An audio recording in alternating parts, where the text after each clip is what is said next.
বিভিন্ন সময়ে কাবরেরার বিরুদ্ধে বিভিন্ন অভিযোগ উঠেছে। সিন্ডিকেটের একটা বিশেষ অভিযোগ তার বিরুদ্ধে আছে। আপনাদের কোনো শর্ট লিস্ট আছে কিনা নতুন কোচের জন্য? সে দীর্ঘদিন এই কোচিং সেক্টরে কাজ করাতে সে যখন একটা টিম করে এক সপ্তাহ আগে আসে একটা টিম ডাকে তার ওই যে মুখস্থ করা ও মুখস্থ করা প্লেয়ারগুলো এনে ওদের থেকে সে ম্যাচ খেলে। হ্যাঁ, আমার মনে হয় যে নতুন কোচ আসলে সে কাজটা করবে না, যে ওভারঅল খেলা দেখবে, খেলা দেখে প্লেয়ার সিলেক্ট করবে। কাবরেরার সঙ্গে যদি আপনারা এখন যে তার যে চুক্তিটা 2026 সাল পর্যন্ত আছে সেই চুক্তিটা যদি টার্মিনেট করেন, সেই ক্ষেত্রে কি বাফুফেকে কি কোনো আর্থিক জরিমানা বা অতিরিক্ত অর্থ দিতে হবে কিনা এই স্প্যানিশ কোচকে?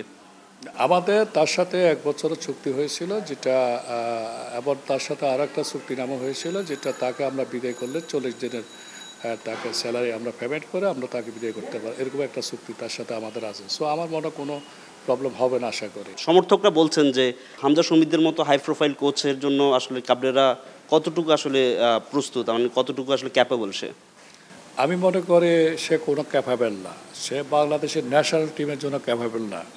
হামজা শমী তো দূরের কথা, সে final 3rd division league control করার মতো ক্যাপাবেল। আজকে 3 বছর 3.5 বছর আমাকে একটা ম্যাচের রেজাল্ট দিতে পারেনি। তার চেঞ্জিং এবং তার 11 সিলেকশন সব কিছু মিলেছিলে আমি মনে করি সে একটা অদক্ষ, অযোগ্য এবং তার টিম রেজাল্ট আনার মতো কোনো যোগ্যতা নাই।